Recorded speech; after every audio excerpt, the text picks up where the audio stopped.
আসসালামু আলাইকুম। আমরা পড়ছিলাম ক্যালকুলাস 1 আর ক্যালকুলাস 1 থেকে ফাংশনের লেখচিত্র অঙ্কন এই পর্বে ছিলাম। তো আমরা এর আগে দুইটা ক্লাস দেখেছি। আপনারা অবশ্যই আগের ক্লাস দুইটা দেখবেন। আগের ক্লাস যদি না দেখেন এই ক্লাস আপনি বুঝতে পারবেন না, কেননা আমরা যে প্রথম ক্লাসটা করিয়েছিলাম ওখানে ডিটেল সহকারে পড়িয়েছি। আমার সাথে যারা লেগে আছেন তারা আমাদের ক্লাসগুলো প্রথম পর্ব থেকে আপনাকে দেখে আসতে হবে। তো আজকে আমরা যে এই লেখচিত্র অঙ্কন থেকে আমরা 3 নম্বর কোশ্চেনটি করব। তো দেখেন এফ(x) সমান এটা একটা দেওয়া আছে, এফ(x) সমান একটা খণ্ডিত ফাংশন দেওয়া আছে, দেন ফাংশনের লেখচিত্র অঙ্কন করতে বলছে, তারপর ডোমেন ও রেঞ্জ নির্ণয় করো। তো ফাংশনের লেখচিত্র অঙ্কন করার পর সেই ফাংশন থেকে ডোমেন আর রেঞ্জ নির্ণয় করবো। তো আমরা এর আগে দেখেছি এরকম ভাবে। তো দেওয়া আছে, আপনারা এটা উঠাবেন খাতায় আগে। দেন শর্ত এখানে তিনটা, এটা একটা, এটা একটা, এটা একটা। শর্ত 1, x লেস দেন 0 বা 0 এর ছোট। 0 এর ছোট মানে কি? 0 এর ছোট -1, -2, -3, -ইনফিনিটি পর্যন্ত। তাহলে আমরা 0 আর -ইনফিনিটি পাচ্ছি। যেহেতু -ইনফিনিটি আগে, -ইনফিনিটি আর 0 এখানে কোনো ইকুয়াল নেই, তাহলে 0 এখানে কি প্রথম বন্ধনী, আর এটা তো প্রথম বন্ধনী থাকে। যদি এখানে ইকুয়াল থাকতো তাহলে আমরা কি তৃতীয় বন্ধনী দিই। ব্যবধিতে y সমান fx সমান আমরা প্রথমটা পাচ্ছি, x² + 1 হলো। তাহলে আমার কাজ হচ্ছে কি, আগে x এটাকে 0 চিন্তা করা, x সমান 0 চিন্তা করা। তো x সমান আমরা 0 যদি বসাই, তো x সমান কত হলে? 0 হলে আমাদের সমীকরণটা হচ্ছে y সমান x² + 1। আমি যদি x এর মান 0 বসাই তাহলে এখানে কি হবে? 0² + 1, 0² সমান হচ্ছে 0 + 1 সমান হচ্ছে 1। আমি যখন x এর মান 0 বসালাম তখন y এর মান পেলাম 1। তো দেখেন যে x সমান যখন 0 বসালাম y এর মান তখন পেলাম 1। তো x, y এগুলো স্থানাঙ্ক 0, 1। এখন প্রান্তবিন্দুহীন হবে না প্রান্তবিন্দু বিশিষ্ট হবে? এখন দেখেন এখানে যেহেতু কোনো নিচে ইকুয়াল দেওয়া নাই, নিচে ইকুয়াল দেওয়া থাকলে প্রান্তবিন্দু বিশিষ্ট হতো, এগুলো আমরা দেখেছি। আর নিচে ইকুয়াল না থাকলে প্রান্তবিন্দুহীন। তো যেহেতু ইকুয়াল দেওয়া নেই সেহেতু প্রান্তবিন্দুহীন। এবং এবং আমরা জাস্ট 0 বসালে হবে না, এবার আমাকে 0 জায়গায় আরো মান বসাতে হবে। দেখেন x এর মান 0 এর ছোট, 0 এর দিকে হা করে আছে, তাহলে x অবশ্যই ছোট, কাজ ছোট, 0 এর ছোট। তো 0 এর ছোট x এর মান অসংখ্য আছে। 0 এর ছোট x এর মান কত? আপনাকে যদি বলা হয় 0 এর ছোট বলা হয় তাহলে -1, -2, -3 অসংখ্য। তাহলে আমরা x সমান কত বসাবো? -1। আমি যদি x সমান -1 বসাই তাহলে কি হয় দেখেন, x সমান যদি -1 বসাই তাহলে এটা -1² + 1, -1 হোল স্কয়ার সমান কত? 1 + 1 সমান 1, আর 1 কত? 2। আমি যখন x এর মান -1 বসালাম তখন y এর মান কত? 2 পেলাম। তাহলে যে -1 আর 2। এরপর x এর মান যদি আমি -2 বসাই, -2 বসালে এখানে কত? -2, -2² সমান কত? 4, 4 আর 1 5। তাহলে -2, 5। আমরা যদি আপনার যদি আরো বসার ইচ্ছা হয় তো বসাবেন। -3 যদি বসান তাহলে -3², 3 3 9, 9 যোগ 1 তাহলে 10। তাহলে -3, 10 হবে। এগুলো যেহেতু অসংখ্য মান আছে সেহেতু আমরা ডট ডট দিয়ে দিয়েছি। এখন এই বিন্দুগুলো বিন্দুসমূহগামী হবে না বিন্দুসমূহহীন হবে? এখন দেখেন এই বিন্দুগুলো কিন্তু আমরা নিতে পারবো। এখানে বলেছে x এর মান 0 এর ছোট। তো x এর মান 0 এর ছোট কত? -1, -2, -3, এগুলো তো গ্রহণযোগ্য মান। তো গ্রহণযোগ্য মান হলে এটা গামী হবে। এজন্য বিন্দুসমূহগামী। আর প্যারাবোলা সমীকরণ নির্দেশ করে। আমরা দেখেছিলাম যদি y সমান x থাকে তাহলে এটা সরলরেখা সমীকরণ। সরলরেখার ভিতরে আবার রেখাংশ রশ্মি পড়েছিলাম। তারপরে y সমান x² যদি থাকে তাহলে প্যারাবোলা, আর y সমান যদি 1/x থাকে তাহলে হাইপারবোলা। দেখেন y সমান যে x² আছে, x² আছে, তার মানে এটাকে আমরা বলতে পারবো প্যারাবোলা সমীকরণ। তাই এখানে বিন্দুসমূহগামী প্যারাবোলা সমীকরণ নির্দেশ করে। আবার এই যে 2 নম্বর যেটা ব্যবধি, এটা তাহলে আমাদের 0 আর 1 বসাই দিব। 0 1, যেহেতু 0 এর এখানে ইকুয়াল আছে সেহেতু 0 এখানে তৃতীয় বন্ধনী, 1 এর এখানে ইকুয়াল আছে তাই এখানে তৃতীয় বন্ধনী। তো এত ব্যবধিতে y সমান fx সমান কত? x। আমরা তাহলে কত বসাবো? প্রথমে 0 বসাবো। তাহলে x সমান আমরা কি বসাবো? 0। তাহলে y সমান x, তাহলে y সমান x এর মান কত? 0। দেখেন এই যে fx সমান কিন্তু x হবে এই ব্যবধিতে। তাহলে যখন আমি x সমান 0 বসালাম y সমান 0 পেলাম। তাহলে x সমান 0, y সমান 0। এবার বিন্দুগামী না বিশিষ্ট হবে না বিহীন হবে? তো দেখেন যেহেতু নিচে ইকুয়াল আছে সেহেতু আমরা এটাকে নিতে পারবো, আর এটাকে নিতে পারার কারণে বিশিষ্ট বললাম। তো 0 0 প্রান্ত বিন্দু বিশিষ্ট। এবং এবার হাইস্ট পয়েন্ট হচ্ছে কত? 1। আমি যদি x এর মান 1 বসাই, y এর মান 1, তো x এর মান 1, y এর মান 1, তাহলে 1, 1। এবার বিন্দুগামী হবে, কেননা 1 কেও নিতে পারবো। দেখেন 1 কেও নিতে পারবো, এর জন্য গামী। বিন্দুগামী রেখাংশের সমীকরণ নির্দেশ করে। এখন এটা রেখাংশ হবে, এটা একটা রেখাংশ হবে, এটা রশ্মি হবে না, কারণ এটা লিমিটেড। একটা রেখাংশ মানে কি? একটা রেখার অংশ। এটা একটা রেখাংশ হতে পারে, এটা একটা রেখাংশ হতে পারে, বাট যখন চলতে থাকবে তখন আমরা রেখাংশ বলতে পারবো না। চলতে থাকবো মানে তো শেষ নেই, সেহেতু এটাকে আমরা বলবো রশ্মি। যেহেতু এর শুরু আর শেষ দুটোই গামী হচ্ছে, দেখেন এটাও প্রান্ত বিন্দুগামী, এটাও প্রান্ত বিন্দুগামী, তো দুটাই যেহেতু গামী হচ্ছে সেহেতু আমরা শুরুর পয়েন্ট শেষ পয়েন্ট পাচ্ছি। তাছাড়া আমরা এখানেও ক্লিয়ার পাচ্ছি 0 থেকে 1 পর্যন্ত, 0 কে পাচ্ছি 1 কে পাচ্ছি, এজন্য আমরা এটাকে বলতে পারবো রেখাংশের সমীকরণ। তারপরে একটা শর্ত হচ্ছে x গ্রেটার দ্যান 1 ব্যবধিতে, তাহলে 1 এর বড়, তাহলে 1 এর বড় কত 2 3 4 5 ইনফিনিটি পর্যন্ত, তাহলে 1 থেকে ইনফিনিটি পর্যন্ত, তো 1 থেকে ইনফিনিটি যেহেতু ইকুয়াল নেই সেহেতু প্রথম বন্ধনী হলো। তো ব্যবধিতে এগুলো তো বোঝার আর কিছু নাই ভাইয়া। ব্যবধিতে y সমান f of x সমান 1/x হলো। এখন x এর আমরা প্রথমে বসাবো 1, x সমান 1, x সমান যদি 1 হয় তাহলে y সমান আমরা যে সমীকরণটা পেয়েছি 1/x, তাহলে 1/x এর মান কত 1, 1/1 মানে কত 1, তাহলে আমি যখন x এর মান 1 বসালাম তখন y এর মানও 1 পেলাম।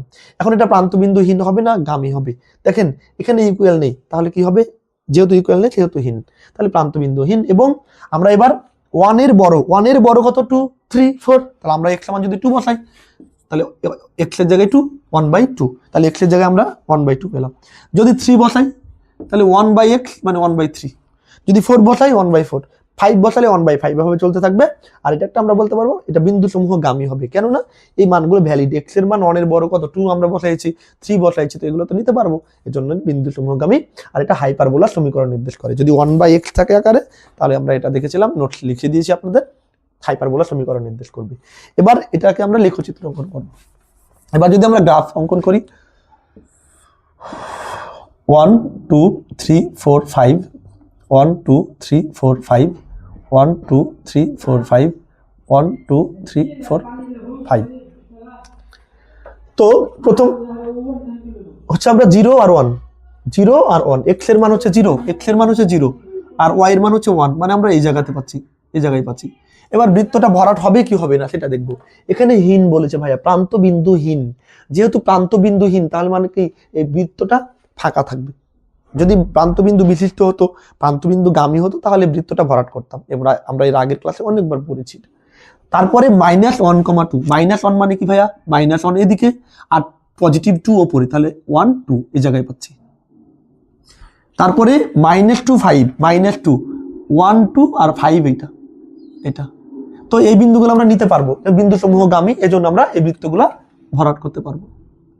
এবার এই তিনটাকে কি করব, অ্যাড করব, এই তিনটাকে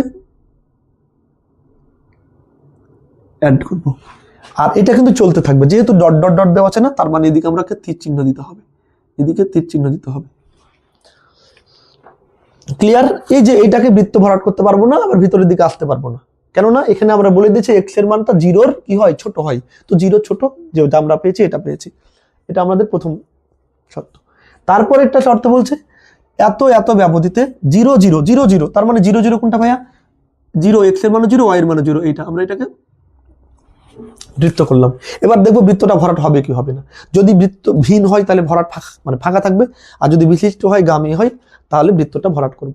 প্রশ্নে দেখে বলেছে 0 0 প্রান্ত বিন্দু বিশিষ্ট, 0 0 প্রান্ত বিন্দু বিশিষ্ট, তার মানে কি ভাইয়া এই বৃত্তটা ভরাট হবে। এবং 1,1 বিন্দুগামী, 1 হচ্ছে কোনটা, এটা 1 এটা 1, এখানে এখানে, তাহলে বৃত্ত আমরা করলাম। এবার 1 1 বৃত্তটা ভরাট হবে না কি হবে দেখেন, 1 1 বিন্দু গামী বলেছে না, তাহলে হীন হলে তো ফাঁকা থাকতো, যেহেতু গামী বলেছে বিন্দুগামী সেহেতু এই বৃত্ত ভরাট হলো, তাহলে আমাদের এইটা পেলাম। তারপর এটাতে 1 1 1 1, তাহলে দেখেন 1 1 এখানে চলে গেছে, প্রান্ত বিন্দুহীন, তার মানে কি এই 1 1 এই বৃত্তটা তৃতীয় শর্তের জন্য এটা বাহির থেকে যাবে, এই বাহির থেকে যাবে, এটা ভিতরে যাবে না। 1 কমন প্রান্ত বিন্দুহীন বলেছি, আমরা এখানে বিন্দু গামী বলেছি, বৃত্ত ভরাট করে দিয়েছি, আর এখানে ফাঁকা আছে। তাহলে ওই যে বিষয়টা এরকম ছিল না যে একজনের কাছে টাকা আছে একজনের কাছে টাকা নেই, একজনের কাছে টাকা আছে একজনের কাছে টাকা নেই, তার মানে তো ইউনিয়ন করা যেত। তো একবার এই 1,1 বিন্দুগামী মানে ভরাট হচ্ছে, আবার 1,1 ফাঁকা থাকছে, তো একজনের কাছে টাকা আছে একজনের কাছে টাকা নাই, তার মানে এটাকে ইউনিয়ন করতে পারবো। তারপরে আমাদের 2 আর 1/2, 2 মানে কত 1 2 আর 1/2 মানে এ ঘরের অর্ধেক, হাফ। তারপর 3 1/3, 1 2 3 আর 3 ঘরের 1 ঘর, এরকম ভাবে। তাহলে এটা বাইর থেকে এসে এটা এভাবে যাবে, এটা কখনো নিচের দিকে আসবে না। কেন নিচে আসবে না আমি বলি, এটা এইভাবে করে একবারে চলতে থাকবে গায়ের উপর দিয়ে, এভাবে করে। কেন বলি দেখেন, এখানে যখন আপনি 2 বসালেন তখন 1/2 পাইলেন, যখন 3 বসালেন 1/3 পাইলেন, যখন 4 বসাবেন 1/4 পাবেন, 5 বসাবেন 1/5 পাবেন, 6 বসাবেন 1/6 পাবেন, 7 বসাবেন 1/7 পাবেন। কখনো কি 0 পাবেন? এই 0 মানে কি y এর মান 0 হলে কি এই জায়গাতে চলে আসবে, এখানে এটা x এর মান, এটা y এর মান, তাহলে 0 মানে কি এই জায়গাতে কখনো 0 আসার চান্স আছে? 0 আসার কখনো চান্স নাই, কারণ আপনি 100 বসালে 1/100 আসবে, 1 কোটি বসালে 1/1 কোটি আসবে, 1 মিলিয়ন বিলিয়ন বসালে 1 ওটা আসবে, তাহলে 0 আসবে না, নেগেটিভ আসবে না। তার মানে এটা কখনো এখানে টাচ করবে না, জাস্ট ওর উপর দিয়ে চলে যাবে, ওর উপর দিয়ে ছুঁয়ে চলে যাবে। তাহলে এটা হচ্ছে আমাদের গ্রাফ। এখন ডোমেন হচ্ছে কি, আমাদের এই 3টা শর্তকে ইউনিয়ন করা, 3টা শর্তকে আমরা জাস্ট ইউনিয়ন করে দিয়েছি। এরপর তালিকা পদ্ধতিতে মান নির্ণয় করবো। তালিকা পদ্ধতিতে আমাদের বের করা আছে, একটা হচ্ছে -∞ থেকে 0, -∞ থেকে 0, একটা হচ্ছে 0 থেকে 1, মানে 0 থেকে 1, আর একটা হচ্ছে কত 1 থেকে ইনফিনিটি। এই 3টাকে কপি করলাম। এরপরে ওই যে ব্যবস্থা চিন্তা করবো যে ডোমেন ইউনিয়ন হচ্ছে কিনা। দেখেন এখানে 0 কে নিতে পারবো না, আবার এখানে 0 কে নিতে পারবো। তো এর কাছে টাকা নেই, এর কাছে টাকা আছে, তার মানে কি ইউনিয়ন করতে পারছি, তাই না? এই যে দেখেন এখানে এই 1 এর ছিল না, বাট এর ছিল 1 কিন্তু এর ছিল না, কিন্তু আমি 2টাকে তো আবার লিখতে পারছি। দেখেন তাহলে আমরা 0 0 যেহেতু আছে, তাহলে আমরা যেহেতু এই ব্যবসাটা হচ্ছে, সেহেতু আমাদের সর্বনিম্ন পয়েন্ট হচ্ছে -∞, আর এগুলো আমাদের সর্বোচ্চ পয়েন্ট হচ্ছে 1। -∞ প্রথম বন্ধনী, 1 এর এখানে তৃতীয় বন্ধনী আছে, তার তৃতীয় বন্ধনী দিলাম, আর এই যে ইউনিয়ন দিয়ে এটা বসে গেল। আবার দেখেন 1 এর এখানে তৃতীয় বন্ধনী, মানে কি এর কাছে টাকা আছে আর এর কাছে টাকা নেই। তো একজনের কাছে টাকা আছে আর একজনের কাছে টাকা নেই, তার মানে ব্যবসাটা হবে। আর ব্যবসাটা হওয়ার জন্য আমাদের সর্বনিম্ন পয়েন্ট হচ্ছে -∞, সর্বোচ্চ পয়েন্ট হচ্ছে ইনফিনিটি, আর -∞ থেকে ইনফিনিটি হচ্ছে রিয়েল নাম্বার। এবার রেঞ্জ নির্ণয়, চিত্র দেখে আমরা রেঞ্জ নির্ণয় করব। চিত্র হতে দেখা যাচ্ছে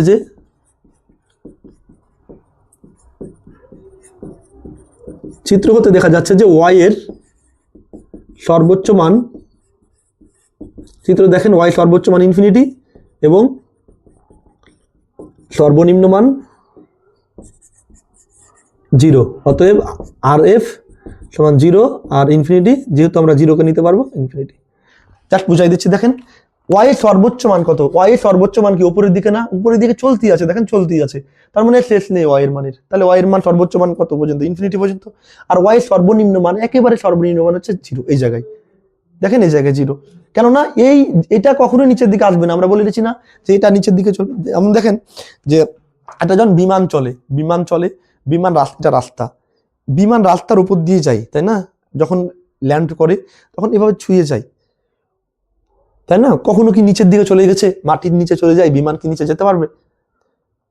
তো বিষয়টা এরকম হচ্ছে যে এইটা বিমান জাস্ট ওর উপর দিয়ে যাচ্ছে, কিন্তু একেবারে ডিরেক্ট উপর দিয়ে যাবে না, একবারে ডিরেক্ট সমান মানে x অক্ষের উপর দিয়ে যাবে না, একটু ছুঁয়ে যাবে।